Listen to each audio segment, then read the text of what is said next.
చర్లపై మాటల యుద్ధం కొనసాగుతోంది.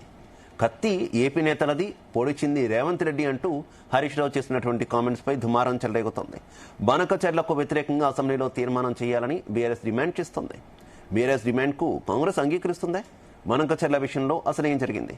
ఇదే అంశానికి సంబంధించి ఇవాల్టి డిబేట్లో మనం చర్చించబోతున్నాం. నాతో పాటు డిబేట్లో పాల్పంచుకుంటున్నారు టీపీసీసీ అధికార ప్రతినిధి మానవతరాయ్ గారు, అలాగే రిటైర్డ్ ఇరిగేషన్ ఇంజనీర్ వెంకటరమణ గారు, మరికాసేపట్లోనే బీఆర్ఎస్ పార్టీకి సంబంధించినటువంటి ప్యానలిస్ట్ కూడా మనతో పాటు జాయిన్ అవుతారు. ఇద్దరికి నమస్కారం. ముందుగా మానవతరాయ్ గారు, నిన్న హరీష్ రావు గారు మీడియా ముందుకు వచ్చారు, చాలా ఆరోపణలు చేశారు. ప్రస్తుతం ఆంధ్రప్రదేశ్ ప్రభుత్వం అయితే బనకచెర్లకు ఫుల్ స్టాప్ పెట్టామంటూ చెబుతుంది. కొత్తగా నల్లమల సాగర్ అంటూ కూడా తెర మీదకి తీసుకొచ్చినటువంటి పరిస్థితి. కానీ రెండు ఒకటేననేటటువంటి ఆరోపణలు అయితే ఉన్నటువంటి సిచ్యువేషన్ మనం చూస్తున్నాం. నిన్న హరీష్ రావు గారు చేసినటువంటి కామెంట్స్ కి సంబంధించి ఏం చెప్తారు? హరీష్ రావు గారు అబద్ధాలు ఆడటంలో దిట్ట. అనుమతులు రాకముందే అనుమతులు వచ్చినాయని చెప్పేసి తప్పుడు ప్రచారం, విష ప్రచారం చేయడంలో ఆయన దిట్ట. ఎందుకంటే నీటిపారుదల శాఖ మంత్రి అసలు అట్లాంటిది ఏమి జరగలేదని చెప్పారు. అది కేంద్ర మంత్రులు కూడా, బీజేపీ నాయకత్వం కూడా అట్లాంటిది ఏం లేదని చెప్పారు. హరీష్ రావు గారికి ఎక్కడ అనుమతులు వచ్చినాయో మరి వారు మొత్తం కూడా స్పష్టం చేయాలి. ఏదో విష ప్రచారం చేసే విధంగా మాట్లాడారు. ఆయన బనకచెర్ల విషయంలో 10 ఏళ్లు అధికారంలో ఉండి జగన్మోహన్ రెడ్డి టెండర్లు పిలిచి దాదాపు 80-90% పనులు పూర్తయిన తర్వాత కుంభకర్ణుల లెక్క నిద్రపోయి ఆ రోజు ఎందుకు ఉదారవాదంగా వ్యవహరించారు అంటే రాజకీయ ప్రయోజనాల కోసం. అంటే అధికారంలో ఉంటే బేషిన్లు లేవు, బేషిజాలు లేవు అంటారు.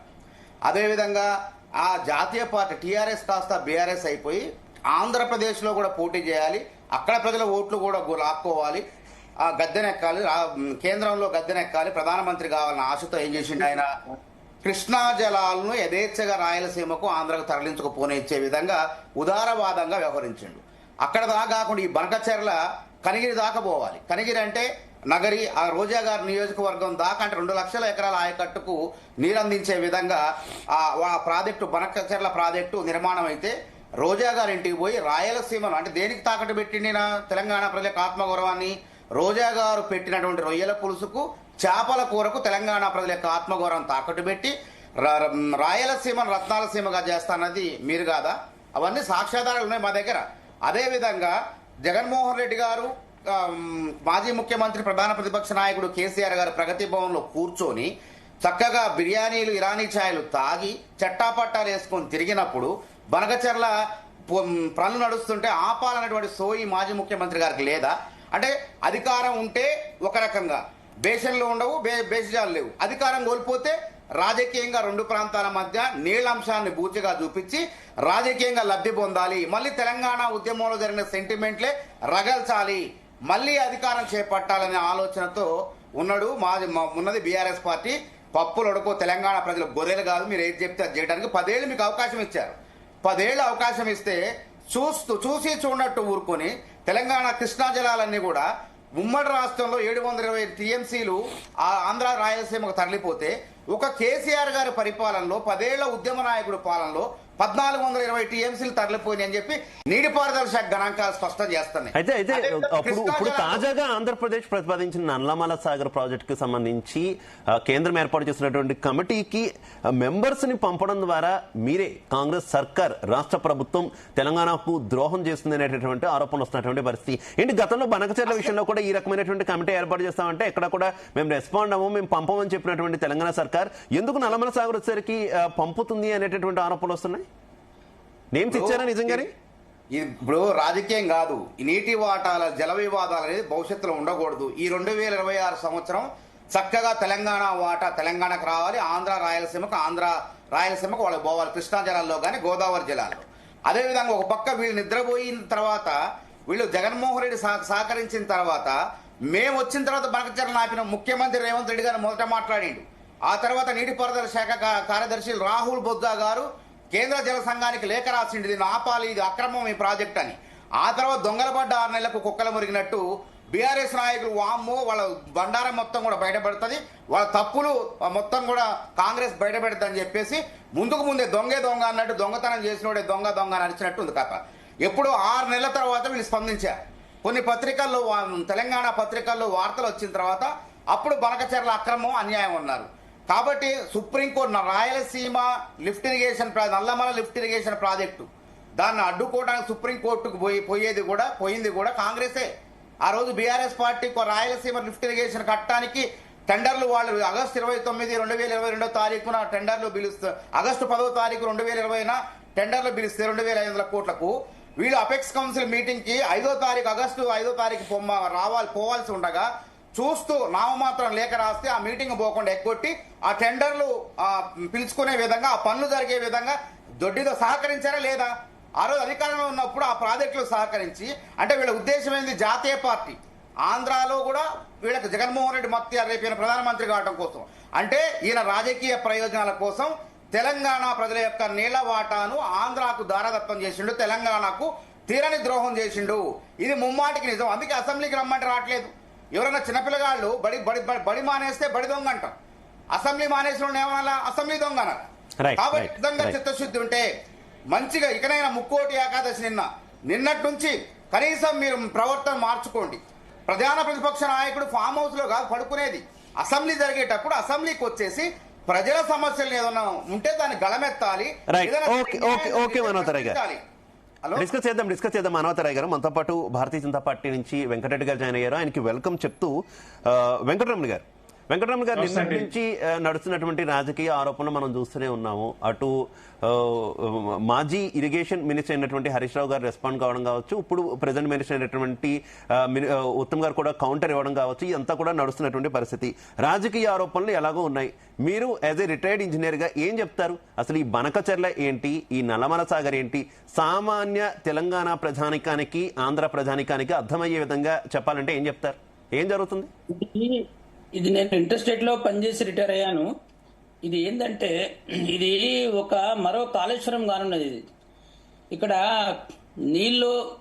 నీళ్ళకి శాంక్షన్ లేకున్నా గానీ వాళ్ళు ఇన్ ప్రిన్సిపల్ క్లియరెన్స్ వచ్చిందని హరీష్ రావు గారు అంటున్నారు. కానీ ఇన్ ప్రిన్సిపల్ క్లియరెన్స్ రాకుండానే వాళ్ళు ఏది శాంక్షన్ లేకుండానే కూడా చేసుకోగలుగుతారు.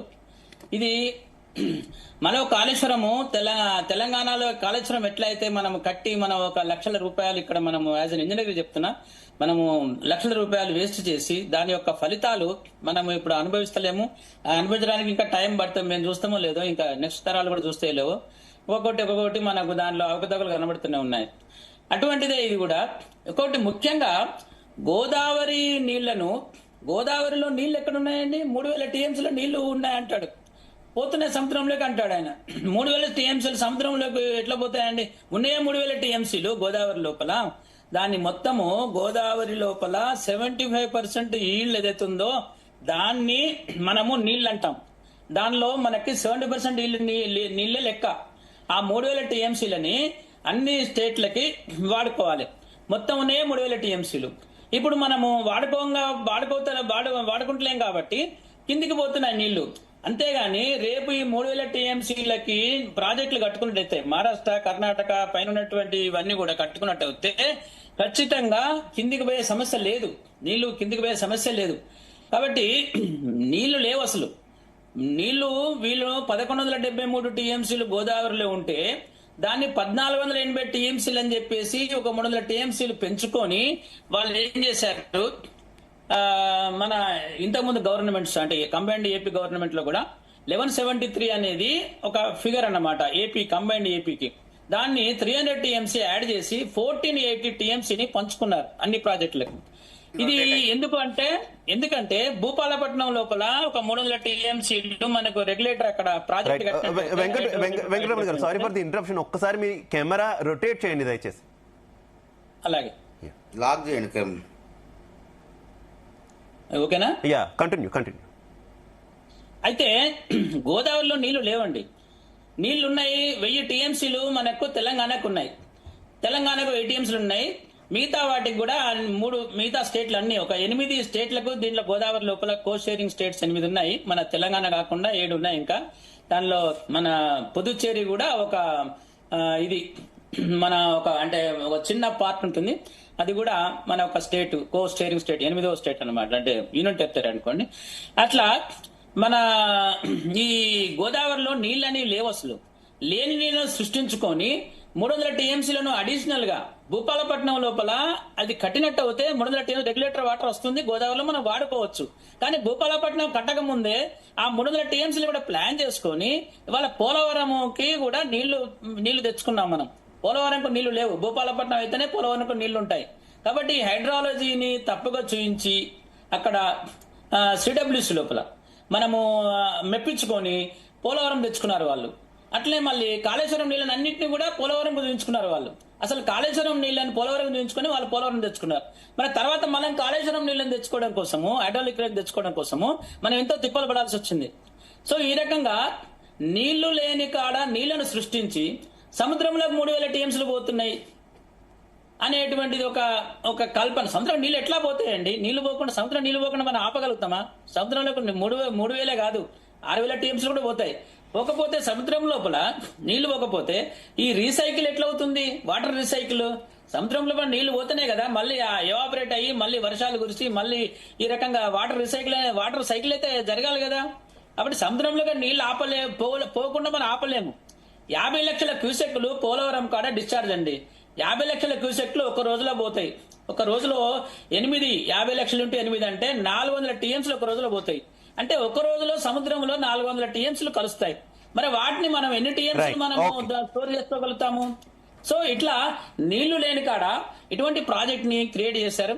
ముఖ్యంగా నేను అపోజ్ చేసేది అంటే గోదావరి వాటర్ ని డైవర్షన్ చేయకూడదు. కృష్ణాకి గాని, ఇంకా ఇప్పుడు కృష్ణా కాదు, ఇంకా డైరెక్ట్ పెన్నాకే డైవర్షన్ చేస్తామంటున్నారు వాళ్ళు. ఫ్లడ్ వాటర్ డైవర్షన్ చేసుకున్నా, ఏది వాటి డైవర్షన్ చేసుకున్నా సెంట్రల్ గవర్నమెంట్ మాత్రము ఫండ్స్ ఇవ్వదు. సిడబ్ల్యూసి కూడా దానికి హైడ్రాలిక్ రేట్స్ ఇవ్వకూడదు, ఫండ్స్ ఇవ్వదు. దానికి టెక్నికల్ అప్రైజల్ కమిటీ ట్యాక్ అంటారు దాన్ని. ఆ ట్యాక్ అప్రూవల్ కానంత వరకు దానికి ఈ ఫైనాన్సింగ్ అనేది రాదు. కాబట్టి ఇది మరో కాళేశ్వరం లాగా వాళ్ళు చేయాలనుకుంటున్నారు. దీని ఓకే వెంకటరమణ గారు, డిస్కస్ చేద్దాం. మీ వీడియో కూడా ఆఫ్ చేసుకున్నారు, ఒకసారి దయచేసి ఆన్ చేసుకోండి. మనం నెక్స్ట్ మళ్ళీ నేను మీ దగ్గరకు వస్తాను. వెంకటరెడ్డి గారు, ఆడియో క్లియర్ గా ఉందా మీకు? వెంకటరెడ్డి గారు, ఏం జరుగుతుంది? 2 రాష్ట్రాలకి సంబంధించి రాజకీయ పార్టీలు అయితే తీవ్ర ఆరోపణలు చేసుకుంటున్నాయి. అక్కడ ఉన్నటువంటి వైసీపీ గవర్నమెంట్ ఉన్నప్పుడు మీరే తెలంగాణ ప్రయోజనాలు దారపోసారని ఇక్కడ బీఆర్ఎస్ మీద కాంగ్రెస్ దుమ్మెత్తిపోస్తుంటే చంద్రబాబు నాయుడుకు అనుకూలంగా ప్రస్తుతం రేవంత్ సర్కార్ నడుస్తుందని అటు బీఆర్ఎస్ దుమ్మెత్తిపోస్తున్నటువంటి పరిస్థితి. మధ్యలో మీరు కూడా కొంత నలుగుతున్నటువంటి పరిస్థితి.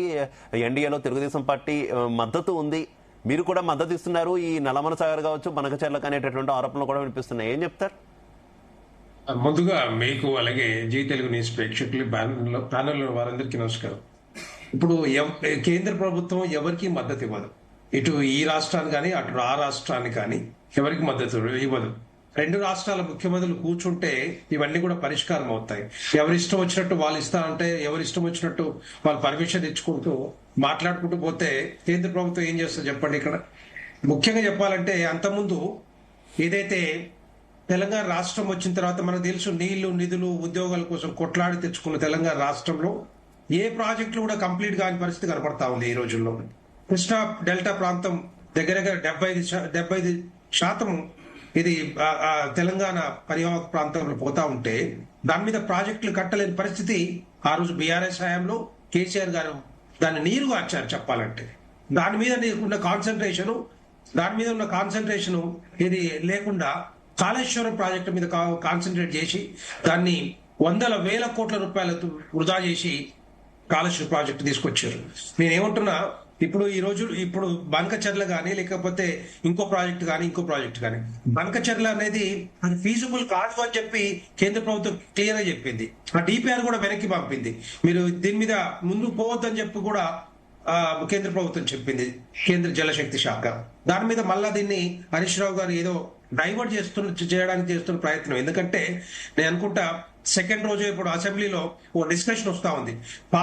పాలమూరు రంగారెడ్డి ఎత్తిపోతల పథకం ఏదైతుందో జూరాల నుంచి శ్రీశైలానికి ఎందుకు మార్చారు, దేనికోసం మార్చారు, ఎందుకు కంప్లీట్ చేయలేకపోయారు, 1000 కోట్లు ఖర్చు పెట్టి ఇప్పటిదాకా 10 సంవత్సరాలుగా ఎందుకు కంప్లీట్ చేయలేకపోయారని చెప్పి ఆ చర్చ వస్తుంది.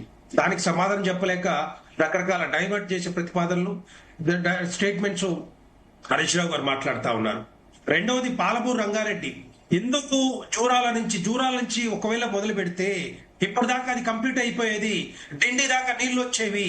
తెలంగాణలో పాలమూరు రంగారెడ్డి గాని, నల్లగొండ గాని, ఇంకా కింది వరకు పోతే ఆ పరివాహక ప్రాంతం అంతా కూడా ఇప్పుడు నీళ్లు బారేవి. ఎందుకు చేయలేకపోయారు? ఎందుకు మరి ఒక సెంటిమెంట్ లాగా వాడుకుందామని చూస్తా ఉన్నారు బీఆర్ఎస్ పార్టీ. అదంతా కూడా డెఫినెట్ గా ఇది ఇంటెన్షనల్ గా చేస్తున్నదే. కాళేశ్వరం ప్రాజెక్ట్ పనికిరాని ప్రాజెక్ట్ ని 94,000 కోట్ల రూపాయలు ఖర్చు పెట్టి పనికి రాకుండా పోతా ఉంటే దాన్ని పట్టించుకోలేదు. కానీ ఇప్పుడు పాలమూరు రంగారెడ్డి ఇది మేము చేసినాం 70%. ఎక్కడ చేసిరు మీరు? ఏం చేసిరు? 70% ఎక్కడ? ఖర్చు 1000 కోట్లు ఖర్చు పెట్టిర్రు, కానీ ఒక చుక్క నీళ్ళని వచ్చినాయా? కాలువలు దువ్విర్రా? కాలువలు లేకుండానే ప్రాజెక్ట్ కంప్లీట్ చేయగలుగుతారా? ఇదంతా కూడా ఏంటంటే కేసీఆర్ గారు ఆయన ఏమన్నాడు ఆ రోజు? బేసిన్లు బేసేజాలు ఉండొద్దు, నీళ్లు మీరు ఇష్టం వచ్చినట్టు తోడుకోమో అని చెప్పి జగన్ తోట మాట ముచ్చట పిలిపించుకొని మళ్ళీ వాళ్ళ మాట మంత్రాంగంతో ఆ రోజు 42,000 క్యూసెక్లు ఉన్న దాన్ని ఇప్పుడు 94,000 క్యూసెక్లకి పోతిరెడ్డి పాడుకు ఒక్క పెద్ద చేసుకొని తీసుకుపోతా ఉంటే కళ్ళు మూసుకొని కూర్చున్నారు. ఇప్పుడు దాకా కళ్ళు మూసుకొని కూర్చున్నారు. నీళ్లు కొట్లాడి తెచ్చుకున్న తెలంగాణ రాష్ట్రాన్ని ఎండబెట్టింది బీఆర్ఎస్ హయాంలో. ఎందుకంటే ప్రత్యేకంగా తెచ్చుకున్న తెలంగాణ రాష్ట్రం నీళ్ల కోసమే.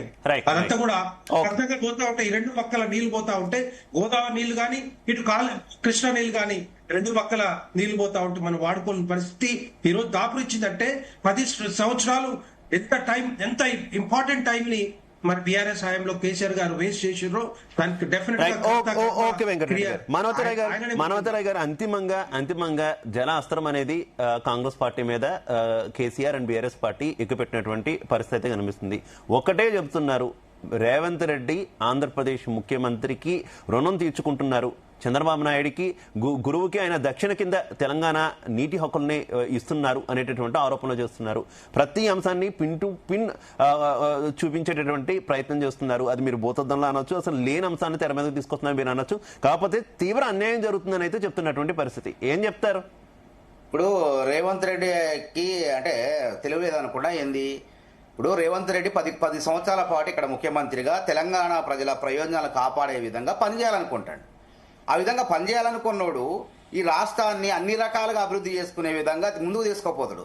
కేసీఆర్ గారు లాగా తెలంగాణ నీళ్లు నిధులు నియామకాల పేరు చెప్పి అధికారంలోకి వచ్చి నీళ్లు తేలేకపోయిండు, నిధులు ఇవ్వలేకపోయిండు, నిధులన్నీ వాళ్ళ పార్టీ ఖాతాలోకి పోయినాయి. కొన్ని నియామకాలు చేయలేకపోయి నియామకాలన్నీ వాళ్ళ ఇంట్లోకే వచ్చినాయి. కానీ ఆ పరిస్థితి నుంచి తెలంగాణ అసలు నీటిపారుదల ప్రాజెక్టులు ఎందుకు పెండింగ్లో ఉన్నాయని చెప్పి ఆ పెండింగ్ పనులన్నీ కూడా పూర్తి చేసుకుంటూ నిధులు కేటాయించుకుంటూ ఏదైనా బనకచర్లను ఆపుకుంటూ ముందు స్పందించింది రేవంత్ రెడ్డి గారే. లేఖ రాసిన తర్వాత స్పందించిన తర్వాత వీళ్ళు తర్వాత వాళ్ళ దొంగతనం బయటపడితేనే బయటకు వచ్చి మాట్లాడుతున్నారు. అందుకే వాస్తవాలు బయటికి రావాలంటే అసెంబ్లీకి రమ్మంటున్నాం. ఈయన అసెంబ్లీకి రానంటాడు, ప్రెస్ మీట్లు మాత్రమే పరిమితమవుతున్నాడు ప్రధాన ప్రతిపక్ష నాయకుడు. కాబట్టి పాలమూరు రంగారెడ్డి డిజైన్ మార్చింది ఎందుకు? కమిషన్ల కోసం. అదేవిధంగా ప్రాణహిత చేవేళ్ల పనులు దాదాపు 11,000 కోట్లు ఖర్చు పెట్టిన తర్వాత 100 మీటర్ల ఎత్తులో ఉన్నటువంటి మేడిగడ్డ నుంచి నీళ్లు రావడం సులభమా, లేదా 100 మీటర్ల దిగువ పోయి మన తమ్మిడిహట్టి దగ్గర 100 మీటర్ల ఎత్తులో ఉన్న తమ్మిడిహట్టి దగ్గర నుంచి ప్రాజెక్టు కట్టి నీళ్లు తీసుకురావాలని ఆలోచన చేస్తే, తమ్మిడిహట్టి దగ్గర నుంచి ఆలోచన చేస్తే 100 మీటర్ల దిగువ పోయి మేడిగడ్డ దగ్గర పోయి ప్రాజెక్టు కట్టి ఇలా ప్రజాధనాన్ని వృధా చేసింది ఎవరు? నీళ్లలో పోసింది ఎవరు? వాళ్ళ ఖజానాన్ని నింపుకున్నది ఎవరు? అదేవిధంగా ఖమ్మం జిల్లాలో దుమ్ముగూడెం ప్రాజెక్టు, రాజీవ్ సాగర్, అదేవిధంగా ఇందిరా సాగర్ ప్రాజెక్టు 1,500 కోట్లు ఖర్చు పెడితే ఆ ప్రాజెక్టులు పూర్తయ్యాయి. 5, 6, 7 లక్షల ఎకరాలు ఆయకట్టుకు నీళ్లు వచ్చాయి. అట్లా కాకుండా డబ్బుల కోసం కక్కుర్తి పడి ప్రాజెక్టులు రీడిజైన్ అని చెప్పేసి మొత్తం కూడా ఇప్పటికి కూడా ఆ ప్రాజెక్టు 20,000, 25,000 కోట్లు ఖర్చు పెట్టినా ఇప్పటికి కూడా నీళ్లు రావాయి. రేవంత్ రెడ్డి గారు ఆలోచన మళ్ళీ పైగా ఏం ప్రశ్నిస్తారు? మీరేం కట్టారంటున్నారు. అయ్యా మేము కూలిపోయే కాళేశ్వరాన్ని కట్టలేదు. ముందు ఎవరైనా 5వ తరగతి పాస్ అయితే 6వ తరగతి వెళ్తాం, 6వ తరగతి పాస్ అయితే 7వ తరగతికి వెళ్తాం.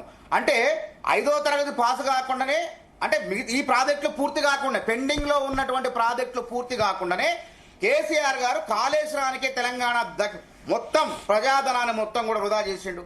అదే దక్షిణ తెలంగాణ మొత్తం ప్రాజెక్టులు మొత్తం ఎండబెట్టి పండబెట్టిండు.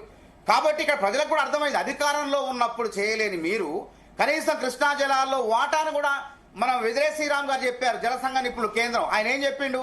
400, 500 టీఎంసీలు మనం బలంగా కొట్లాడినట్లయితే మనకు వచ్చేదే. అదేవిధంగా వీళ్ళు తక్కువకు 299 టీఎంసీలకు తెలంగాణకు, 512 టీఎంసీలు ఆంధ్రాకు అని చెప్పి సంతకాలు పెట్టి వచ్చారు. జూరాల ప్రియదర్శిని ప్రాజెక్టు మన గద్వాల జిల్లాలో ఉన్నది. ఆ ప్రాజెక్టు నుంచి నిజంగా పాలమూరు రంగారెడ్డికి నీళ్లు తెచ్చినట్లయితే ఈ పాటికి అయిపోయేదే, తక్కువ ఖర్చుతో కూడా పూర్తి అయిపోయేదే. అట్లా కాకుండా అంటే ముక్కు దగ్గర మూతి దగ్గర కట్టాల్సిన ప్రాజెక్టును తోక దగ్గర కానీ మానవతరాయ్ గారు మీ మీద తీవ్ర విమర్శలు చేస్తున్నారు కదా. అసలు నీటిపారుదల రంగానికి సంబంధించి తెలంగాణలో రేవంత్ సర్కార్ కు ఒక విజన్ అంటూ ఒక ప్లాన్ అంటూ ఏమీ లేదనేటటువంటి విమర్శలు చేస్తున్నారు. మీరు అధికారంలోకి వచ్చి 2 ఏళ్ళు అవుతుంది. కాళేశ్వరం మీద చాలా ఆరోపణలు చేశారు. అసలు కాళేశ్వరాన్ని ఎలా ఉపయోగించుకోవాలన్న దానికి సంబంధించి ఇప్పుడు వచ్చి మీరు ఏం డిసైడ్ కాలేదనేటటువంటి ఆరోపణలు ఉన్నాయి. మరోవైపు కొత్తగా ఏమైనా ప్రాజెక్టులు కట్టాలా, ఉన్నావు పూర్తి చేయాలా, దేనికి కూడా తట్టెడు మట్టి కూడా వేయలేదు రేవంత్ సర్కార్ అనేది ఆరోపణ. ఏం చెప్తారు? ఇప్పుడు రేవంత్ రెడ్డి మందు చూపున నాయకుడు కాదు, ముందు చూపున నాయకుడు, దూరదృష్టి గల నాయకుడు. అందుకే ఆయన కొత్త ప్రాజెక్టులు ఏం తీసుకోవట్లేదు. ఆయన కొత్త ఈ పూర్తి కాకుండా కొత్త ప్రాజెక్టులు తీసుకోవడం వల్ల ప్రయోజనం ఏంది? అసలు ఆ రాష్ట్రాన్ని ఖజానా మొత్తం కూడా ఖాళీ చేసిపోయారు, ఆర్థిక విధ్వంసం చేశారు. రాష్ట్రాన్ని గాడిలో పెట్టేందుకు ఆయన గజయితగా లెక్క శ్రమిస్తాడు. ఒక పక్క ఉన్న ప్రాజెక్ట్ ఎస్ఎల్బిసి టన్నెల్ పనులు ప్రారంభమైనవి. పాలమూరు రంగారెడ్డికి 7,000 కోట్లు ఖర్చులైతున్న కెనాల్సే లేవండి. కెనాల్స్ లేకుండా నీళ్ళు ఎట్లా వస్తాయి? అసలు దాదాపు మేము 90% పూర్తి చేసిన అంటున్నారు వీళ్ళు. 90% 27,000 కోట్లు పెట్టి 90% పూర్తి అయితే చెప్పండి, ఎన్ని అబద్ధాలు! అనుమతులు రాకపోయినా అనుమతులు ఇచ్చినట్టు సిడబ్ల్యూసి ప్రచారం చేయటం, ఈ విధంగా ప్రజలను తప్పుదారి పట్టిస్తున్నారు. ఇది తాత్కాలికమే. అంతిమంగా అసెంబ్లీలో చర్చకు రండి, దమ్ముంటే దస్త్రాలు మాట్లాడతాయండి. ఇలా పాలమూరు రంగారెడ్డిలో నా దగ్గర ఆధారాలతో 246 జీవో తీశారు వీళ్ళు. 246 జీవో తీసి 90 టీఎంసీని 2 భాగాలు చేశారు వీళ్ళు. ఇక్కడ స్పష్టంగా ఉన్నది. ఇది అంతర్రాష్ట్ర ప్రాజెక్టు. ఈ జీవోలో 45 టీఎంసీలు తాగునీటి కోసం అని చెప్పి, మైనర్ ఇరిగేషన్ కింద అని చెప్పేసి తాగునీటి కోసం 45 టీఎంసీలో కూడా 7.17 టీఎంసీలు తాగునీటికి అని చెప్పి విభజించి జీవో తీసుకొచ్చి సహకరించింది వాళ్ళు. ఇవాళ దాన్నే మేము వాడుకోకపోతే వృధా అయిపోతాయని చెప్పి ఈ రాష్ట్ర ప్రభుత్వం అనుకొని ఆ విధంగా ముందుకు పోతుంటే ఇదేదో అన్యాయం జరిగినట్టు, ఇదే తప్పు అయినట్టు మాట్లాడుతున్నారు. రమణ గారు నిన్న మినిస్టర్ మాట్లాడుతూ ఆంధ్రప్రదేశ్ ప్రభుత్వం చేపడుతున్నటువంటి బానకచెర్ల ప్రాజెక్టుకు సంబంధించి మేము ఆల్రెడీ సుప్రీంకోర్టులో కేసు వేసాం, జనవరి 5వ తారీఖున కూడా విచారణ జరగబోతుందంటూ కూడా చెప్పారు. ఏంటి సుప్రీంకోర్టుకు వెళ్లడం ద్వారా ఏమైనా ఉపయోగం ఉంటుందా? బానకచెర్ల ఆల్రెడీ వెనక్కి తగ్గి ఇప్పుడు నల్లమల సాగర్ ఎత్తుకున్నటువంటి నేపథ్యంలో దానికి సంబంధించి కేసు విషయంలో అప్డేట్ చేశారా లేదా అన్న దానికి సంబంధించి కూడా ఇంకా ఏం క్లారిటీ అయితే లేదు. ఏం చెప్తారు రమణ గారు? బలమైనటువంటి లాయర్ను పెట్టి సుప్రీంకోర్టుకైనా పోవచ్చు, ఎక్కడికైనా పోవచ్చు, కానీ ఇప్పుడు ట్రిబ్యునల్ ముందట మన యొక్క ప్రొసీడింగ్స్ నడుస్తున్నాయి. బ్రిజేష్ ట్రిబ్యునల్ 2 మనకు ప్రొసీడింగ్ నడుస్తున్నప్పుడు సుప్రీంకోర్టు కూడా ఏం చేయలేదు. కాబట్టి ట్రిబ్యునల్ అవార్డుని తొందరగా, అంటే ఇప్పుడు దాని సత్వరం, అంటే ఇప్పుడు చాలా కేసులు పెండింగ్ లో ఉన్నాయి. సుప్రీంకోర్టులలో, హైకోర్టులలో కూడా చాలా కేసులు పెండింగ్ ఉన్నాయి. అలా ఇప్పుడు ఇక్కడ ట్రిబ్యునల్ అనేది ఒక స్పెషల్ ఇష్యూ కోసము, మన కృష్ణా వాటర్ ని పంచడం కోసము మొన్నటి వరకు సెక్షన్ 3 అలో చేయలేదు 2 స్టేట్ల మధ్యలో. అంటే ఇప్పుడు సెక్షన్ 3 కూడా దీన్ని ఇంప్లిమెంట్ అవుతుంది కాబట్టి దీన్ని మొత్తంగా ఈక్విటబుల్ గా మనకు నీళ్లు రావాలి. మన యొక్క 750 టీఎంసీ వరకు మనము ప్రపోజ్ చేశాము, మన ప్రొసీడింగ్స్ నడుస్తున్నాయి. వీటిని ఎంత తొందరగా మనకు ట్రిబ్యునల్ అవార్డు ఇచ్చినట్టు అయితే అంత తొందరగా ఈ వివాదాలన్నీ కూడా సమసిపోతాయి. మనకు ఒక న్యాయమైన హక్కు వస్తుంది. కృష్ణా లోపల ఒక 1000 టీఎంసీలు మనం వాడుకోవడానికి అవకాశం వస్తుంది, ప్రాజెక్టులు కూడా కట్టుకోవడానికి అవకాశం వస్తుంది. అప్పుడు ప్రాజెక్టులకి ఫండ్స్ కూడా మనకు సెంట్రల్ గవర్నమెంట్ ఫండ్స్ కూడా ట్యాప్ చేయొచ్చు. ఇప్పుడు కాళేశ్వరంకు మనం ఆర్కియాలజికల్ క్లియరెన్స్ లేకున్నా గానీ, సెంట్రల్ ఫండ్స్ లేకున్నా, స్టేట్ ఫండ్స్ కూడా లేకున్నా మనము అన్ని అప్పులు తీసుకొచ్చి కట్టాము. సో ఇటువంటి పరిస్థితి ఏర్పడదు, దివాలా తీసే పరిస్థితి ఏర్పడదు.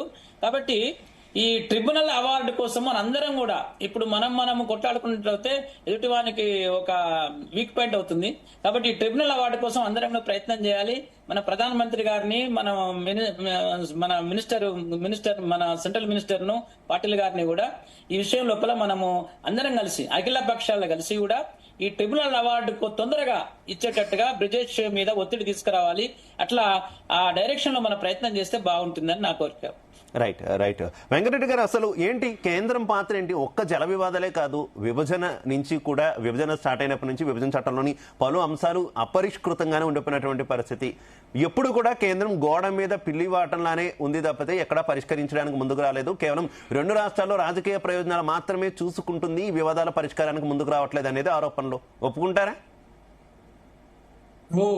ఇవన్నీ కూడా పరిష్కారం చేసుకునేది ఎవరు? ముఖ్యమంత్రులే చేసుకుంటారు. యూజువల్ గా మనకు తెలుసు, వాళ్ళు పిలిచి, కేంద్ర ప్రభుత్వం 2 ముఖ్యమంత్రులు పిలిచి కూర్చోబెట్టి ఎక్కడెక్కడ ఏ వివాదాలు ఉన్నాయి, ఏ విధంగా పరిష్కారం చేసుకోవాలనేది వాళ్ళు నిర్ణయించుకుంటారు. నాకు తెలిసినంత వరకు రీసెంట్ గా ముఖ్యమంత్రిగా అంటే తెలంగాణ రాష్ట్ర రేవంత్ రెడ్డి ముఖ్యమంత్రి అయిన తర్వాత కూడా వీళ్ళు కూర్చొని మాట్లాడుకున్నట్టుగా మనకు తెలుసు. సో ఆ విషయంలో వీళ్ళు డెసిషన్ తీసుకొని వాళ్ళు చేసుకోవాలి తప్పితే కేంద్ర ప్రభుత్వం మీడియేటర్ గా మాత్రం ఉంటుంది, అక్కడ పెద్దన్న పాత్ర పోషిస్తుంది తప్పితే వీళ్ళు కూర్చున్నప్పుడు వీళ్ళ మధ్యలోనే ఇది రానప్పుడు మీడియేటర్ గా అయితే ఓకే, పెద్దన్న పాత్ర అనేది మాత్రం పెద్ద పదమే అయిపోతుందేమో. వెంకటరెడ్డి గారు, ఎక్కడ పెద్దన్న పాత్ర? చొరవ తీసుకోవట్లేగా మీరు ఎక్కడను. వాళ్ళు కూర్చుంటామంటే మధ్యలో మధ్యలో ఉంటున్నారు అంతే తప్పితే మీరు ముందుగా ఇనిషియేట్ తీసుకొని రెండు రాష్ట్రాలకి మధ్య కొంత సయోధ్య కుదిర్చే ప్రయత్నం అయితే మీరు చేయట్లేగా. ఇంకా పెద్దన్న పాత్ర ఏమవుతుంది? అది మీడియేటర్ వరకు ఓకే. మీ వాయిస్ కొంచెం నాకు వినపడలే, కట్ అయింది. ఎనీవే, ఇప్పుడు డెఫినెట్ గా ఇవన్నీ కూడా పరిష్కారం అవుతా ఉన్నాయి. అప్పటి నుండి ఇప్పటి వరకు పరిష్కారం అవుతా ఉన్నాయి. అంతకుముందు జగన్ గానీ లేకపోతే కేసీఆర్ గారు కానీ అప్పుడు కూడా కూర్చొని కొంత మాట్లాడుకున్నారు. కాకపోతే వీళ్ళు ముందుకు తీసుకోవాలనే పరిస్థితి కనపడతా ఉంది. ముఖ్యంగా చెప్పాలంటే దీంట్లో మిగతా విషయాలు పక్కన పెడితే అది ఇంపార్టెంట్ విషయాలు కాకపోయినప్పుడు కూడా ముఖ్యమైన విషయం ఏంటంటే ప్రాజెక్టులే. ముఖ్యమైన నీళ్ల విషయంలోనే వీళ్ళు అంతకుముందు కేసీఆర్ కూడా ఏ విధంగా ఆంధ్ర పాలకులకి ఏ విధంగా తోచుకోవమని చెప్పి ఇష్టం వచ్చినట్టుగా పర్మిషన్లు ఇచ్చి చప్పుడు కూర్చున్నారో.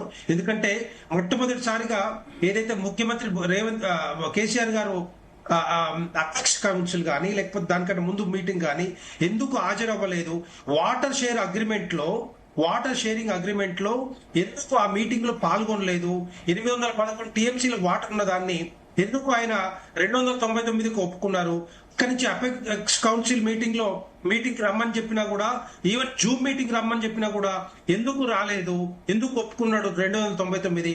2014 నుంచి 2022 వరకు 299 టీఎంసీలు ఒప్పుకొని మొత్తం కృష్ణా డెల్టా ప్రాంతం తెలంగాణ ప్రాంతం అంతా కూడా ఎండబెట్టినరు.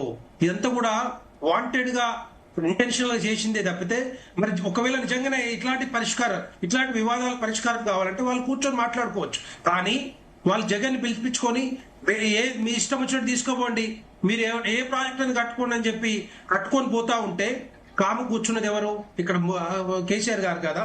అందుకనే ఇప్పటి నుంచి ఇప్పటి వరకు జల వివాదాలు నడుస్తూనే ఉన్నాయి.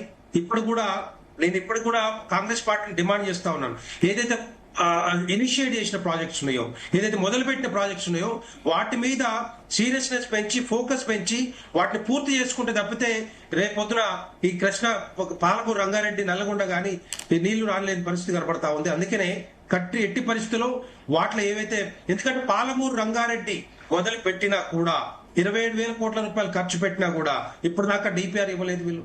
2014 నుంచి 2022 వరకు పొడిగించుకొచ్చారు తప్పితే ఎక్కడ కూడా డిపిఆర్ సబ్మిట్ చేయలేదు ప్రభుత్వానికి. సబ్మిట్ చేసిన తర్వాత దాంట్లో ముఖ్యంగా సబ్మిట్ చేసినా కూడా ఆ 45 టీఎంసీల వాటర్ ఏ విధంగా వాడుకుంటారు, ఎక్కువ వాడుకుంటారు అని చెప్పి మైక్రో ఇరిగేషన్ కింద అడిగితే ఇప్పటిదాకా దాని మీద రిపోర్ట్ ఇవ్వలేదు. ఇప్పటికైనా కూడా కాంగ్రెస్ ప్రభుత్వం దీని మీద రిపోర్ట్ ఇస్తే ఆ 45 టీఎంసీల వాటర్ కి డిపిఆర్ వచ్చే అవకాశాలు ఉంటాయి. తర్వాత ఎనీవే దాంతో పాటుగా గోదావరి నుంచి వచ్చే డైవర్షన్ కింద వచ్చే 45 టీఎంసీలు, ఈ ఒక 90 టీఎంసీలు వాటర్ వాడుకునే అవకాశాలు ఉంటాయి. డిపిఆర్ రెడీ అవుతుంది, దానికి ప్రాజెక్ట్ అప్రూవల్ వస్తుంది. కానీ ఇప్పుడు దాకా బీఆర్ఎస్ ప్రభుత్వం కేసీఆర్ గారు కానీ ఇప్పుడు కాంగ్రెస్ ప్రభుత్వం కానీ దానికి ముందుకు పోలేని పరిస్థితి కనపడుతుంది. డెఫినెట్ గా వీటి మీద కాన్సన్ట్రేట్ చేయాలి. ఇవన్నీ కూడా ఇంపార్టెంట్ విషయాలే. తెలంగాణకి నీళ్లు కావాలి. ఇదంతా కూడా తెలంగాణ రాష్ట్రం అంతా కూడా పరివాహక ప్రాంతం ఏదైతే నీళ్లతోటి వ్యవసాయ రంగం. ఓకే వెంకటరెడ్డి గారు, మానవతరాయ్ గారు అటు తిరిగి కాంగ్రెస్ పార్టీని టార్గెట్ చేసే క్రమంలో రిటైర్డ్ ఐఏఎస్ అధికారి అయినటువంటి ఆదిత్యనాథ్ దాస్ గారిని అయితే బీఆర్ఎస్ పార్టీ టార్గెట్ చేసినటువంటి పరిస్థితి. ఆయన పూర్తిగా తెలంగాణ ద్రోహి, అటువంటి తెలంగాణ ద్రోహిని తీసుకొచ్చి ప్రభుత్వ సలహాదారుగా ఇరిగేషన్ శాఖకు పెట్టారు. ఆయనే తొలి నుంచి కూడా ఉమ్మడి ఆంధ్రప్రదేశ్ కి అనుకూలంగా వ్యవహరిస్తున్నారు. ఆంధ్రప్రదేశ్ ముఖ్యమంత్రి చంద్రబాబు కొనసన్నలోనే తెలంగాణకు ఆయన ద్రోహం చేస్తున్నారంటూ కూడా ఆయన మీద కూడా విమర్శనాస్త్రాలు ఎక్కుపెడుతున్నారు. ఇప్పుడు ఏదైతే కమిటీ ఏర్పాటు చేస్తుందో కేంద్ర ప్రభుత్వం, దానికి తెలంగాణ ప్రభుత్వం ఇచ్చినటువంటి పేర్లలో ఈయన పేరు కూడా, ఆదిత్యనాథ్ దాస్ పేరు ఉండడం కూడా వాళ్ళు తీవ్రంగా విమర్శిస్తున్నటువంటి పరిస్థితి. ఏం చెప్తారు? ఏమైంది ఆదిత్యనాథ్ గారికి? బీఆర్ఎస్ కేవలం గట్టు పంచాయతీలు ఏమైనా ఉన్నాయా? ఆదిత్యనాథ్ దాస్ ఆయన ఒక అధికారి. ఏ ప్రభుత్వం పరిధిలో ఉంటే ఆ ప్రభుత్వానికి అనుగుణంగా ఆయన పనిచేయటం ఆయన బాధ్యత, విధి. అంటే ఇంత నీచమైన రాజకీయాలు చేస్తారు వీళ్ళు. ఒక అధికార ఐఏఎస్ ఆఫీసర్లు కూడా సమర్థవంతంగా పనిచేసిన వాళ్ళు కూడా వాళ్ళ రాజకీయ ప్రయోజనాల కోసం వాళ్ళని విమర్శించడం ఇంతకన్నా దిగజాడు రాజకీయం ఇంకోటి ఉందా చెప్పండి. మరి 10 ఏళ్ళు మీ అధికారులు నిద్రపోయారా అంటున్నాం మేము. మరి మీ అధికారులు మేము ఏమైనా మిమ్మల్ని దూషిస్తున్నాం మేము. అధికారులు ఏం చేశారంటున్నాం. అధికారులు అనేది ఏ ప్రభుత్వం ఉంటే ఆ ప్రభుత్వం నిర్ణయాలకు అనుగుణంగా వాళ్ళు పనిచేస్తారు. దాన్ని కూడా అంటే విమర్శించడం కూడా రావట్లేదు వీళ్ళకి. అంత దిగజారిపోయారు, చిల్లర రాజకీయాలు చేస్తున్నారు వీళ్ళు. ఆదిత్యనాథ్ దాస్ అనే వ్యక్తి అలా తెలంగాణలో సలహాదారుడుగా ఉన్నాడు. ఆయన ప్రభుత్వానికి మేలు చేసే విధంగా ప్రయత్నం చేస్తాడు కానీ కీడు చేసే విధంగా చేయడు. మరి బనకచెర్ల కడతంటే మీ అధికారులంతా నిద్రపోయారా? ఆ రోజు మేము అడిగినాం, మిమ్మల్ని అడిగినాం. ఇలా తప్పు చేసినంత మీరు మేము అధికారంలోకి వచ్చిన తర్వాత మొత్తం చూస్తే 80-90% టెండర్ల ప్రక్రియ పూర్తయినాయి. సినిమా మొత్తం వర్క్లు మొత్తం కూడా పూర్తయిపోయినాయి. దాదాపు ఎట్లా ఏ విధంగా కేసీఆర్ గారు అనుమతించారంటే ఈయన అధికారం కోసం టీఆర్ఎస్ కాస్త బీఆర్ఎస్ అయింది కదా, జాతీయ పార్టీ కోసం తెలంగాణ తల తాకట్టు పెట్టారు. తెలంగాణ ప్రజల్ని తాకట్టు పెట్టారు, నీళ్ళని తాకట్టు పెట్టారు, ప్రజల్ని తాకట్టు పెట్టారు. స్పష్టంగా అర్థమైపోయింది. కాబట్టి చేతులుగా లేక ఆకులు పట్టుకుంటే ప్రయోజనం ఏంది? అధికారంలో ఉన్నప్పుడు కృష్ణా జలాల్లో వాటా తీసుకురావైతుంది. ప్రాజెక్టులు రీడిజైన్ పేరుతో తెలంగాణ ఎంత శాతం అండి వడ్డీ తీసుకొచ్చింది? 12% వడ్డీకి ఎవరైనా తీసుకొస్తారండి? కాళేశ్వరం కానీ ఈ ప్రాజెక్టుల మీద దాన్ని కాంగ్రెస్ ప్రభుత్వం 7% తగ్గించింది. 30 ఏళ్లకు అప్పులు తీసుకొస్తే 30 సంవత్సరాలు తీసుకుంటే దానికి 15 సంవత్సరాలు తీర్చే విధంగా కాంగ్రెస్ ప్రభుత్వం ప్రయత్నం చేస్తుంది. కేసీఆర్ దుబారా మూలంగా తెలంగాణ దివాలా తీసిన రాష్ట్రాన్ని అభివృద్ధి పదంలో నడిపేందుకు మేమంతా కూడా పెండింగ్ ప్రాజెక్టుల పనులన్నీ పూర్తి చేయాలి. ఆ తర్వాతనే కొత్త ప్రాజెక్టులు తీసుకోవాలి. అసలు వాటాలు లేకుండా ప్రాజెక్టులు కట్టడం ఏంటంటే అసలు మనకు కృష్ణా జలాల్లో వాటా ఏంది ఇంకా తేలేదు, మనకి గోదావరి జలాల్లో వాటా తేలేదు. అయినా కానీ అవన్నీ తేలాలి. ఫస్ట్ తేల్చిన తర్వాతే ఆ యొక్క టీఎంసీలను మనం కేటాయింపబడినటువంటి టీఎంసీలని మనం వాడుకోవాలనేటువంటి మంచి లక్ష్యంతో ముందుకు పోతుంటే ఈ పనికిమాల విమర్శలు చేస్తారు. అబద్ధాలు ఆడటం అలవాటు అయిపోయింది. అబద్ధాల కేర్ ఆఫ్ అడ్రస్ గా బీఆర్ఎస్ పార్టీ మారిపోయింది. ఈ విధంగా అండి ఇంత అబద్ధాలు ఆడతారండి. నేను అనుమతులు రాకముందే అనుమతులు వచ్చినాయి, అనుమతులు ఇచ్చారు బనకచెర్లకు అని చెప్పి ప్రచారం చేస్తున్నారు. ఇంతకన్నా దారుణమైనటువంటి అంశం ఉందండి. కాబట్టి ఉరుమురి మంగళం మీద పడినట్టు మీరు చేసిన తప్పులకు ఆదిత్యనాథ్ దాస్ ఎందుకు బాధితులైతురు? సమర్థవంతంగా ఆయన మాట్లాడకపోయినా సమర్థవంతంగా పనిచేయకపోతే మేమెందుకు ఉపేక్షిస్తామంటున్నా. రమణ గారు ఏం చెప్తారు ఇదే అంశానికి సంబంధించి? రమణ గారు ఏం చెప్తారు? అధికారుల్ని టార్గెట్ గా బీఆర్ఎస్ విమర్శలు చేస్తున్నటువంటి పరిస్థితి. ఆదిత్యనాథ్ దాస్ గారు పూర్తిగా కూడా చంద్రబాబు ఇన్ఫ్లుయెన్స్ లో ఉన్నారు. తొలి నుంచి కూడా ఆయన తెలంగాణ వ్యతిరేకి, తెలంగాణ ద్రోహి ఇలాంటి ఆరోపణలన్నీ కూడా చేస్తున్నటువంటి పరిస్థితి. కరెక్ట్ అంటారా ఇది? ఆదిత్యనాథ్ దాస్ ఇష్యూ ఒకటే కాదండి. ఆయన తెలంగాణ ప్రాజెక్ట్ ఇన్ఛార్జ్ ఉండే అప్పుడు కంబైన్డ్ అప్పుడు మన జలయజ్ఞంలో కూడా రాజశేఖర రెడ్డి గారి దాంట్లో కూడా. అయితే ఆయనకు తెలంగాణ ప్రాజెక్ట్స్ మీద నాలెడ్జ్ ఉండొచ్చు. కాకపోతే ఇప్పుడు ఆఫీసరే ఉంటాడు. అయితే ఇక్కడ విషయం ఏంటంటే అసలు ఇరిగేషన్ డిపార్ట్మెంట్ అనేది మొత్తము మన కుక్కలు దింపిన ఇస్తారు లాగా చేసి పడేశారు మన కేసీఆర్ గారు. రిఫార్మ్స్ పేరుతో మొత్తం అసలు ఒక ప్రాజెక్ట్ కి ఒక సిఈ లేడు. ఒక ప్రాజెక్ట్ కి 4 సీఈలు కలిస్తే గానీ ఆ ప్రాజెక్ట్ రిపోర్ట్ ఇవ్వలేరు వాళ్ళు. అట్లా మేజర్ మన ఇరిగేషన్ జనరల్ అంటే ఈఎన్సీ జనరల్ అని పెట్టి ఆయన మురళీధరరావు కంట్రోల్ లోపల మొత్తం ఇరిగేషన్ డిపార్ట్మెంట్ అంతా కూడా ప్రాజెక్ట్ అన్నింటిని కూడా ఆయన కంట్రోల్లో పెట్టాడు. ఒక ఇంటర్ స్టేట్ కి సిఈ లేడు. ఇప్పుడు మనకు ఇంటర్ స్టేట్ సిఈ లేడు, ఎస్సీ లేడు, ఈఏ ఎస్సీ చార్జ్ తీసుకున్నాడు. అంటే ఈ రకంగా ఇంటర్ స్టేట్ ను కూడా మనం వీక్ చేస్తున్నాం. వాళ్లకు ప్రయాణ ఖర్చులు ఇవ్వడం లేదు. ఢిల్లీకి పోతే వాళ్ళు పోయి రావాలి కదా, అక్కడనేమో వాళ్ళకు పెరుకులు ఇస్తారు, వాళ్ళకు రకరకాల బెనిఫిట్స్ ఇస్తారు. అక్కడ ఇంటర్ స్టేట్ ఇష్యూస్ ని మనము ఢిల్లీ లోపల మనము ట్రిబ్యునల్ ప్రొసీడింగ్స్ పోయినప్పుడు అక్కడ వసతి కానీ ఇవన్నీ కూడా మనకు ఆఫీస్ ఉంటుంది, కానీ ట్రావెలింగ్ ఛార్జెస్ అయితే ఇవ్వాలి కదా. ఇవి కూడా వాళ్ళు జీతంలోకి వెళ్ళి పెట్టుకొని పోవాల్సిన పరిస్థితి ఏర్పడుతుంది. అసలు మొత్తం ఇరిగేషన్ ఇంటర్ స్టేట్ ఒకటే కాదు, ఇరిగేషన్ డిపార్ట్మెంట్ ఇవాళ మనకి నాగార్జున సాగర్ లోపల టోటల్ ఆటోమేషన్ అంటే ఆటోమేటికల్లీ గేట్స్ ఓపెన్ చేసుకునే సిస్టమ్ ఉండే. దానికి యాన్యువల్ మెయింటెనెన్స్ ఇవ్వక మొత్తం ఆ రిమోట్ సెన్సింగ్ అవన్నీ కూడా తీసిపడేశారు. అట్లే ఎస్ఆర్ఎస్పీలో కూడా అట్లే మూలగొడ్డది. అంటే యాన్యువల్ మెయింటెనెన్స్ కూడా ఒక డ్యామ్ మెయింటెనెన్స్ కూడా చేసుకునే ఇంట్రెస్ట్ మనకు లేదు. డ్యామ్లు అయితే కట్టుకున్నాము, ఈ డ్యాములకు మనము నీళ్లు వాడుకున్నట్టయితే ఆ కిందున్న వాళ్ళకి ఇటువంటి ఆలోచనలు రావు కదా. ఇవాళ నీళ్లు వేస్ట్ గా పోతున్నాయి సముద్రంలోకి, అంటే మనం వాడుకుంటలేం కాబట్టి సముద్రంలోకి వేస్ట్ గా పోతున్నాయి. వాళ్ళ కృష్ణాలో కూడా 299 టీఎంసీ మనకు వాడుకునే స్థితిలో కూడా మనం లేము. ఇప్పుడు మనకు ఒకవేళ ఇచ్చినా నువ్వు వాడుకో తిను అంటే కూడా మనం తినే పరిస్థితులు లేము. కాబట్టి మన ప్రాజెక్టులని ఇప్పుడు ఇంతకు రంగారెడ్డి గారు అని ఆయన ఉండే, మనకు ఆయన సలహాదారు కూడా పెట్టుకున్నారని, ఆయన అదే విషయం చెప్తుండే. ఇప్పుడు కూడా మనం ప్రాజెక్టులని కట్టుకోకుండా నీళ్ళ వాటా సరే కొట్లాడదాం, నీళ్ళ వాటా ట్రిబ్యునల్ ఇస్తుంది, అది ట్రిబ్యునల్ లోపల తేలిపోతుంది. కానీ ట్రిబ్యునల్ ఇచ్చిన తర్వాత కూడా మనం ప్రాజెక్టులు కట్టుకోకుండా, మనం ప్రాజెక్టులను వాడుకోకుండా, మనము దాన్ని ఆప్టిమల్ యూటిలైజేషన్ కోసం ప్రాజెక్టులు మనము 100% కి వాడుకున్న, కనీసం 90% కన్నా మనం ప్రాజెక్టుకి ప్రపోజ్డ్ ఆయకట్టును మనం వాడుకోవాలి. అటువంటి చేయకుండా మనం ఇటువంటి ఎన్ని శుష్క ప్రసంగాలు చేసినా గానీ వేస్టే అవుతుంది. కాబట్టి మనము ప్రాజెక్టుల మీద దృష్టి పెట్టాలి. ఇప్పుడు ఒక ట్రెండ్ ఏమైందంటే, ఈ ప్రాజెక్టు వాళ్ళది, కాళేశ్వరం ప్రాజెక్టు బీఆర్ఎస్ ది. కాబట్టి నేను కాళేశ్వరం ప్రాజెక్టు నేను దానికి ఏది చేసినా గానీ కాళేశ్వరం ప్రాజెక్టు పేరు ఆయనకు వస్తుంది.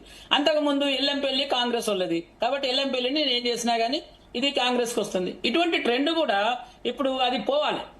ఎగ్జాక్ట్లీ ఖచ్చితంగా రాష్ట్రానికి అలాంటి ట్రెండ్ వల్ల కూడా అన్యాయం జరిగేటటువంటి అవకాశం ఉంటుంది. వెంకటరెడ్డి గారు, ఏంటి అసలు భారతీయ జనతా పార్టీ వచ్చే ఎన్నికల నాటికి రాష్ట్రంలో అధికారంలోకి రావడానికి ప్రయత్నిస్తుంది, మేము అధికారంలోకి వస్తామని చెప్పి గంటా బదాయించి చెప్తున్నారు.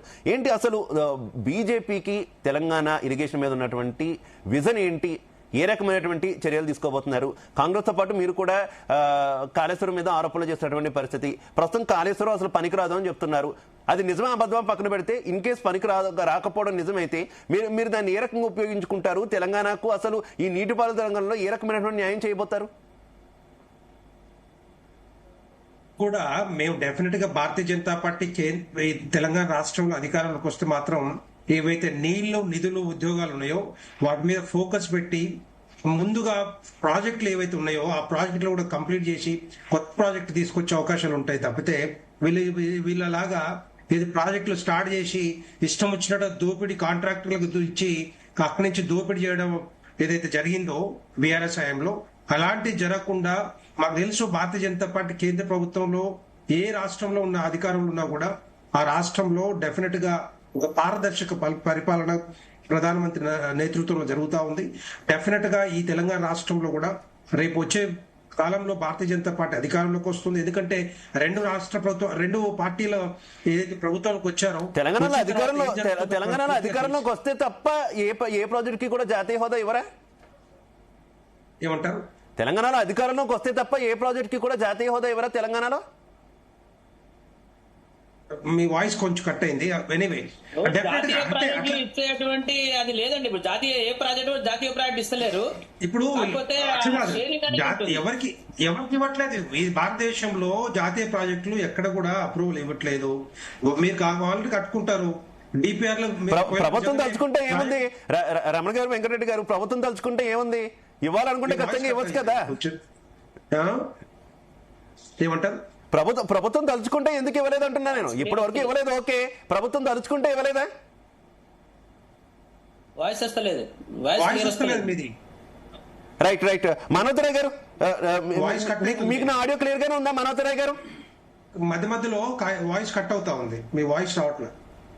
మనోతరాయ్ గారు, మీరు ఏం చెప్తారు? వాళ్లకు చిత్తశుద్ధి ఉంటే బీజేపీ వాళ్ళు తెలంగాణ ప్రాజెక్టులు నిధులు ఇవ్వచ్చండి. పోలవరానికి 5,000 కోట్లు ఇచ్చారు. పాలమూరు రంగారెడ్డికి ఎందుకు ఇవ్వరండి? 2 కేంద్ర మంత్రులు, 8 మంది ఎంపీలు. డిపిఆర్ ఒకటి సమస్య గానే కాదు, మనసుంటే మార్గం ఉంటది. ఇలా వికసిత భారత్ కాదు, వివక్ష భారత్ కొనసాగుతుంది. ఇలా పనికి ఆహార పథకం, మహాత్మా గాంధీ పనికి ఆహార పథకాన్ని కూడా 60-40% నిధులు, 60 కేంద్రం 40% అంటే కోత విధిస్తున్నారు. అదే కాకుండా ప్రతి పథకంలో కూడా పిఎం గ్రామీణ సడక్ యోజనలో 90% కేంద్రం, 10% రాష్ట్రం ఖర్చు పెడితే ఇప్పుడు 60 కేంద్రం 40, అంటే ప్రతిది కూడా వివక్ష భారత్ కొనసాగుతుంది, వికసిత భారత్ కాదు. నేనేమంటున్నా, బీజేపీ వాళ్ళకు తెలంగాణ మీద ప్రేమ ఉంటుంది, నేను రాజకీయంగా విమర్శ కాదు. మీరు కేంద్రం నుంచి కూడా సహాయం చేయండి. తెలంగాణ అప్పుల ఊబిలో ఉన్న రాష్ట్రాన్ని అభివృద్ధి పదాలు నడుపుతున్నాం. ఇలా 4,30,000కు తలసరి ఆదాయాన్ని రేవంత్ రెడ్డి గారు పెంచారు. నిధులు మీరు ఇవ్వకపోతే ఒక ముఖ్యమంత్రి గాని ఒక రాష్ట్రం గాని ఏ విధంగా పెట్టుబడులను ఆకర్షించే నిధులు తెచ్చుకొని రాష్ట్రాన్ని అభివృద్ధి చేయాలనే విధంగా రేవంత్ రెడ్డి గారు ప్రయాణం చేస్తున్నారు. ఈ ప్రయాణంలో మీరు ప్రాజెక్టులకు సహకరించండి. ఉన్న ప్రాజెక్టులను, పెండింగ్ ప్రాజెక్టులను పూర్తి చేసుకుందాం. ఆ తర్వాత కొత్త ప్రాజెక్టుల గురించి ఆలోచిద్దాం. కాబట్టి దయచేసి మీరు వివక్ష చూపకండి నిధుల విషయంలో. తెలంగాణకు అక్కడ మెట్రో ఇస్తారు, విజయవాడకి, విశాఖపట్నానికి విస్తరణకి ఇక్కడ డబ్బులు ఇవ్వరు. అదేవిధంగా విశాఖ స్టీల్కి 3,000 కోట్లు ఇస్తారు. బయ్యారం ఉక్కు ఫ్యాక్టరీ ఫీజిబిలిటీ ఉన్నా సరే ఇక్కడ ఛత్తీస్గఢ్ నిధుల్ని గనుల్ని నుంచి అక్కడ ఖనిజాన్ని గుజరాత్ దిశపోతున్నారు. అదేదో పక్కన ఉన్నటువంటి తెలంగాణ తీసుకొచ్చి బయ్యారం తీసుకొస్తే ఇక్కడ కూడా అభివృద్ధి చెందుతుంది కదా. కాబట్టి ఈ రకంగా వివక్ష ఉన్నది, మీ దగ్గర ఉన్నది.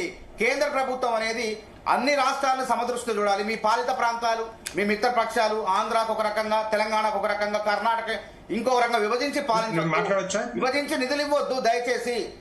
ఇప్పటికైనా ఈ పాలమూరు రంగారెడ్డికి పోలవరానికి ఇచ్చినట్లే 3,000 కోట్లు ఇవ్వండి. కంటిన్యూ వెంకటరెడ్డి గారు ఏదో చెప్తారంటే ఒకసారి వినండి. డిపిఆర్ సబ్మిట్ చేస్తున్నారా? ఈ ప్రాజెక్ట్ లో డిపిఆర్ సబ్మిట్ చేశారు ఇప్పుడు దాకా. మీరు 2 సంవత్సరాలు పాలమూరు రంగారెడ్డి మీద కాన్సన్ట్రేషన్ ఉంది. అదే పోలవరం మీద డిపిఆర్ ఇచ్చిర్రు, మీరు ఇచ్చిర్రా? ఇప్పుడు దాకా 2 సంవత్సరాలు అయింది. మీరు ఎందుకు ఇవ్వలేకపోయారు? ఎందుకు చేయలేకపోయారు? ఎప్పుడైనా గుర్తుపెట్టుకోండి, ప్రాజెక్టు నిర్మాణం అలాగే మనోహర్ గారు మీరు ఇప్పుడు ప్రస్తావించారు, ఆంధ్రతో కంపేర్ చేస్తూ ప్రస్తావించారు. మనోహర్ గారు ఎందుకు తిరస్కరించారు మీరు? వెంకటరెడ్డి గారు ఒక్క నిమిషం. ఇప్పుడు రిపోర్ట్ ఎందుకు ఇవ్వలేదు? మీరు ఎన్ని కుంటలు ఉన్నాయి, ఎన్ని నీటి కుంటలు ఉన్నాయి, ఎన్ని చెరువులు ఉన్నాయి, ఎంత వాడుకుంటారు? వెంకటరెడ్డి గారు ఓకే వెంకటరెడ్డి గారు వర్కౌట్ చేయలేదు కాబట్టి వెనక్కి పంపింది, తిరస్కరించలేదు. వెనక్కి పంపింది సంవత్సరాల కాలంలో దాని మీద యాక్షన్ తీసుకోలేదు. మీరు కూడా అదే పని చేస్తున్నారు. ఒక్క నిమిషం అలాగే మనోహర్ గారు క్వశ్చన్ వినాలి.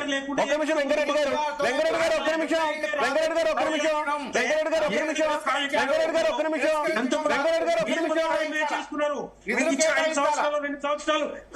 ఇప్పుడు దాకా మీ దగ్గర పైసలు లేక చేతుల్లో ఇష్యూస్ ఉండి చేస్తా ఉన్నారు.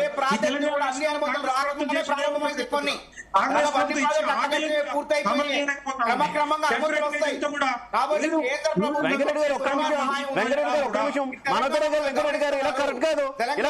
ప్లీజ్ ఒక్క నిమిషం ఆగాలి ఇద్దరు.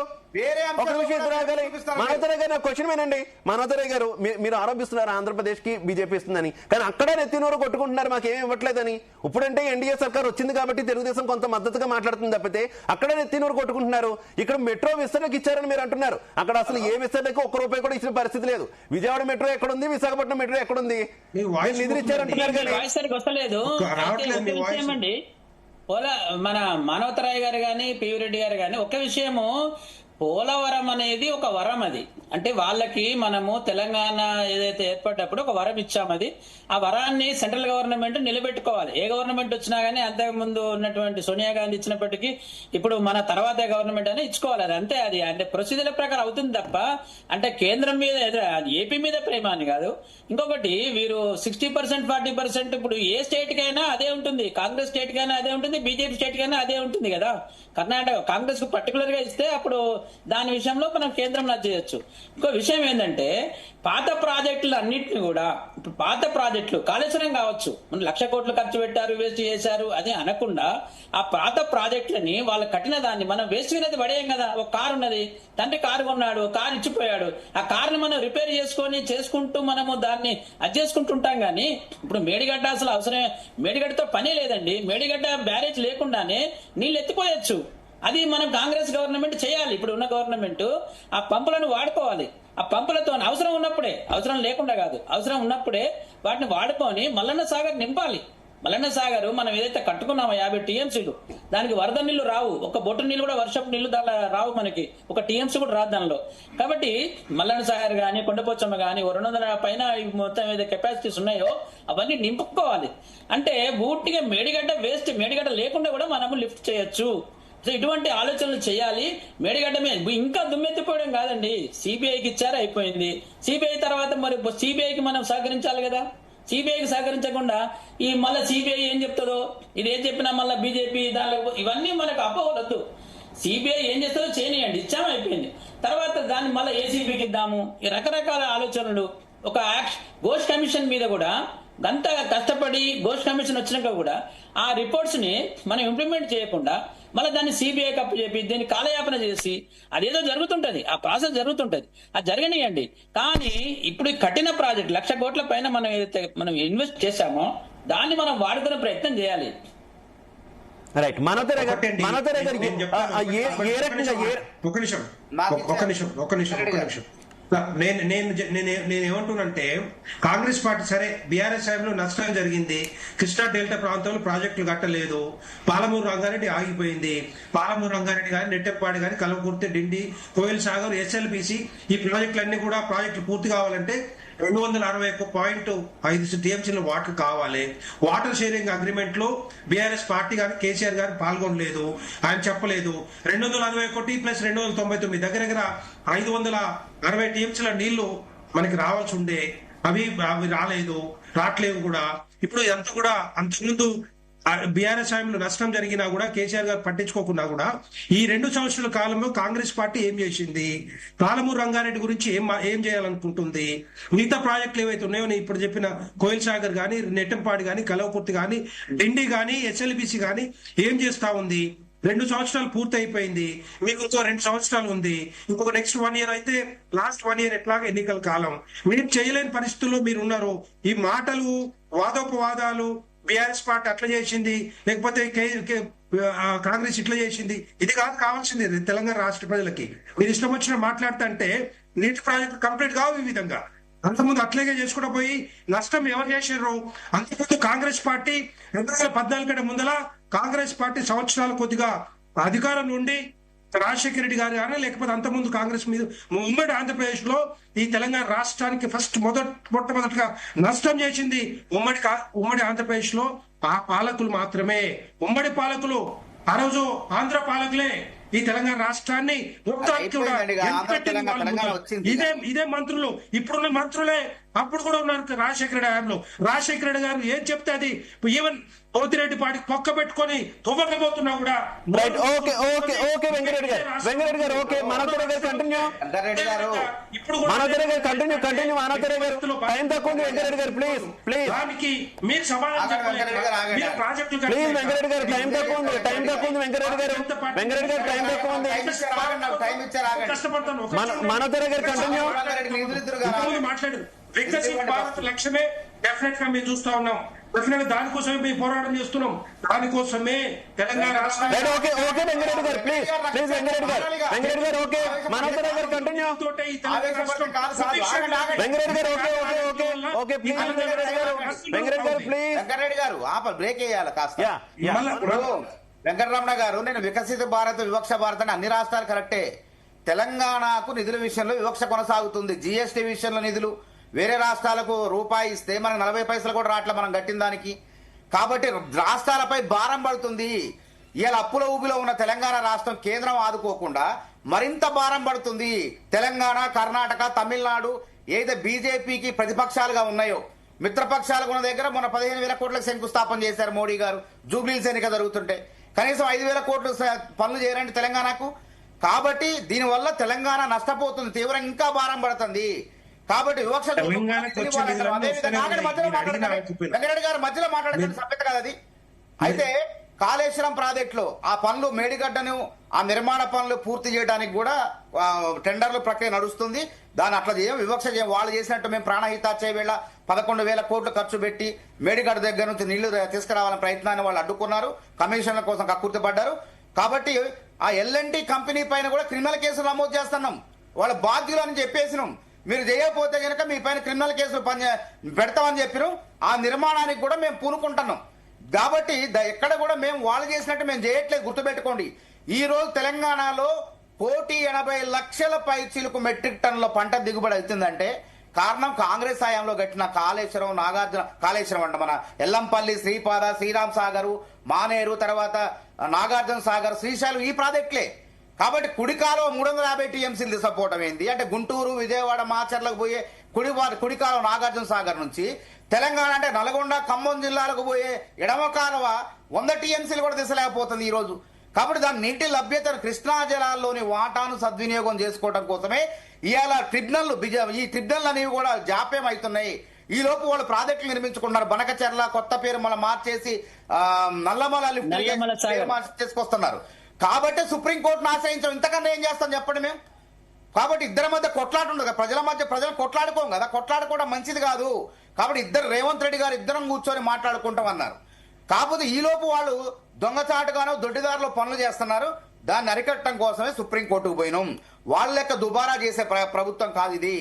చాలా నిబద్ధతగా రేవంత్ రెడ్డి ఈ ఒక లక్ష్యంతో ఉన్న ప్రాజెక్టులు పూర్తి చేయాలి, ఆ తర్వాతనే కొత్త ప్రాజెక్టుల గురించి ఆలోచన చేయాలని చెప్పి ఇలా రాష్ట్రాన్ని అభివృద్ధి పదం నడుపుతుండే. దయచేసి మీరేదో రాజకీయంగా లబ్ధి కోసమో విమర్శలు చేయకండి, నిర్మాణాత్మక ప్రతిపక్ష పాత్రను పోషించండి. ఇది గుర్తుపెట్టుకోండి. కాంగ్రెస్ పార్టీ హయాంలోనే ప్రాజెక్టులు వచ్చినాయి. ఏదైనా రిజర్వేషన్లైనా ఏ అయినా ఈ అన్ని వర్గాలు అనుభవిస్తున్న రిజర్వేషన్లైనా ప్రాజెక్టులైనా ఏ అయినా కాంగ్రెస్ హయాంలో వచ్చినాయి. కాబట్టి కేంద్రంలో మీరు అధికారంలో ఉన్నారు కాబట్టి మీ పైన గురుతరమైన బాధ్యత ఉన్నది. బాధలో ఉన్న వాళ్ళు, కష్టాల్లో ఉన్నటువంటి వాళ్ళు, అప్పుల్లో ఉన్నటువంటి రాష్ట్రాన్ని ఏదో రకంగా ఒక రూపాయి ఇచ్చి ఆదుకునేటువంటి ప్రయత్నం మీ నాయకత్వం చేయట్లేదు. అందుకే మేము మాట్లాడుతున్నాం. కనీసం కిషన్ రెడ్డి గారు మెట్రోకి కానివ్వండి, దేనికి కానీ విస్తరణకు డిపిఆర్లు పెట్టిన వాటికి దిక్కులేదు. డిపిఆర్లు పెట్టిన వాటికి మీరు నిధులు ఇవ్వట్లేదు. పాలమూరు ఓకే మనోహర్ గారు ప్లీజ్ టైం తక్కువ అర్థం చేసుకోవాలి. రమణ గారు కంక్లూడ్ అవుతుంది కాబట్టి దానికి రమణ గారు చివరిగా ఏం చెప్తారు? ప్రభుత్వం 7,000 కోట్లు ఖర్చు పెట్టిందండి కాలువల మన నిర్మాణం కోసం. పాలమూరు రంగారెడ్డి అంటారు మీరు. ఓకే మనోహర్ గారు ఓకే ప్లీజ్ మనోహర్ గారు నీళ్లు నింపాలి. 90 టీఎంసీ మేము ముందుకు పోతున్నాం. వెంకటరెడ్డి గారు గుర్తుపెట్టుకోండి. రైట్ రమణ గారు కంక్లూడ్. వెంకటరెడ్డి గారు, మానవతరాయ్ గారు, వెంకటరెడ్డి గారు కూడా ఒకసారి మనం 2004 వరకు ఒక ట్రెండ్ వేరండి. చంద్రబాబు నాయుడు మేము అడా ప్రాజెక్ట్ ఇనాగరేషన్ కి ఆయనను పిలిస్తే అప్పుడు ఒక్క ప్రాజెక్ట్ అడా ప్రాజెక్ట్ కి వచ్చాడు. హెలికాప్టర్ అంటే ఫౌండేషన్ స్టోన్ వేయడానికి వచ్చారు. అంత ప్రాజెక్టులు అనేటివి అసలు పనికిరావు, ప్రాజెక్టుల నీళ్లు అసలు వ్యవసాయమే పనికిరాదు అనేటువంటి ఒక పద్ధతి లోపల 2004 వరకు ఉండే. రాజశేఖర రెడ్డి వైఎస్ రాజశేఖర రెడ్డి వచ్చిన తర్వాత 2004 నుంచి ఈ జలయజ్ఞము ధనయజ్ఞము స్టార్ట్ అయిపోయింది. అప్పటి నుంచి అయితే దీంట్లో ఏమైందంటే ముసలి కన్నీరు. తెలంగాణకేం ప్రాజెక్టులు ఇచ్చినట్టే ఇచ్చి తెలంగాణ ప్రాజెక్టులని పండబెట్టి 28 ప్యాకేజీలు అగ్రిమెంట్ చేసుకొని వాటిని పూర్తి చేయకుండా ఆ రకంగా ఉండడం వల్ల ఇవాళ కేసీఆర్ మళ్ళా వచ్చిన గవర్నమెంట్ కి హరీష్ రావు కూడా దాంట్లోనే మంచి ఎక్స్పీరియన్స్ దొరికింది. అప్పుడు 2004 నుంచి ఆ జలయజ్ఞంలో అనుభవాన్ని మినిస్టర్ కూడా అట్లనే దాని యొక్క అనుభవాన్ని వాడుకున్నాడు. ఆయనకి అంటే ఆయనంత తెలివిమంతుడు. అంటే ఇప్పుడు ఆ ఇరిగేషన్ లోపల ఆయనంత ఎక్స్పర్ట్ ఎవరు లేరు. కాబట్టి ఇప్పుడు ఇవన్నీ కూడా క్రియేట్ చేసి ఇవాళ 80 టీఎంసీని పైన ఇట్లా పంచుకోవాలి. ఈ కర్ణాటక, మహారాష్ట్ర, ఏపీ, సో ఇట్లా మళ్ళీ 200 టీఎంసీ కూడా పంచుకోవాలి. సో ఇట్లా ఇవన్నీ విషయాలన్నింటినీ కూడా మళ్ళీ లేవనెత్తి ఈ యొక్క వివాదం నీళ్లు మనకు తెలంగాణ రాకముందు నీళ్ల వివాదంతో తెలంగాణ తెచ్చుకున్నాం. కానీ ఏదైతే నీళ్లు అన్యాయం జరిగిందో అని అంటున్నాము, నీళ్లు నిజాలు పుస్తకాలు కూడా రాశారు. అప్పుడు విద్యాసాగరరావు గారు నీళ్లు నిజాలు 1, 2, 3 అనుకుంటూ రాసుకుంటూ వచ్చాడు. దాంట్లో మనం ఏదైతే రాశామో వాటిని ఒక్కటన్నా మనం తెలంగాణ స్టేట్ వచ్చిన తర్వాత, ఇప్పుడు ఉద్యమం కాదండి, ఈ ఉద్యమం కాదు, ఇప్పుడు మనం వికసిత భారత్ లాగా వికసిత తెలంగాణ మనం తెలంగాణను వికసించుకోవాలి. కానీ ఇప్పుడు మనము కేంద్ర ప్రభుత్వంతో కొట్లాడో ఇంకేదో మన అధికార పార్టీతో కొట్లాడో ప్రతి ఇట్లా కాదు. కొట్లాడుకోకుండా ఒక వికసిత తెలంగాణని మనము తయారు చేసుకోవాలంటే మనం నీళ్ల గురించి కొంచెం సోయి తెచ్చుకోవాలి. ఇంతకు ముందు నీళ్లు నిజాల పుస్తకం లోపల విద్యాసాగరరావు ఏదో రాసిండో అప్పుడు మనకు అన్యాయం జరిగింది. నాగార్జున సార్ లెఫ్ట్ కెనాల్లో అన్యాయం జరిగింది. Right canal, left canal design చేసినప్పుడు ఇప్పుడు రెండు ఒక రకంగా అటువంటివి అన్ని మనం కరెక్ట్ చేసుకోవాలి. అటువంటి కరెక్ట్ చేసుకోకుండా మనము ఒకరికొకరు దుమ్మెత్తిపోసుకుంటూ ఉంటే లాభం లేదు. ట్రిబ్యునల్ లోపల మన వాదనలను ఖచ్చితంగా వినిపించాలి.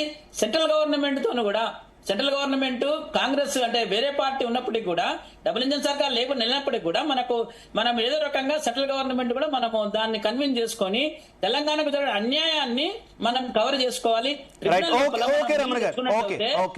ఏ ప్రాబ్లం లేదు, ఏ ప్రాజెక్ట్ అని కట్టుకోవచ్చు. పాలమూరు రంగారెడ్డి కూడా 25,000 కోట్లు ఖర్చు. Thank you so much Venkataramana garu, thank you so much Venkata Reddy garu, thank you so much Manavatha Roy garu. క్షమించాలి, సమయం తక్కువ ఉండడం వల్ల అందరికీ కూడా కంక్లూడ్ అయిన అవకాశం ఇవ్వలేకపోయాను. ఓవరాల్ గా చూసుకుంటే ఈ బనకచెర్ల లేదంటే నల్లమల సాగర్ ప్రాజెక్టుకు సంబంధించి మేమైతే తీవ్రంగా కృషి చేస్తున్నాం. ఇప్పటికే సుప్రీంకోర్టులో కూడా పిటిషన్ అయితే వేశాం. దాని మీద ఈ నెల 5న విచారణ జరగబోతుంది. అవసరమైతే అంతకంటే ఇంకా ఏమైనా చర్యలు చేయాల్సి వస్తే అన్ని కూడా మేము చేస్తాము. తెలంగాణకు అన్యాయం చేయలేమని కాంగ్రెస్ చెప్తుంటే, లేదు రేవంత్ సర్కార్ అటు చంద్రబాబుకు సాగిలే పడిందంటూ బీఆర్ఎస్ ఆరోపణలు చేస్తున్నటువంటి పరిస్థితి. చూద్దాం ఈ ఆరోపణలు ఎంతవరకు వెళ్తాయన్నది. దివాటి debate. Keep watching Zee Telugu news. నమస్తే.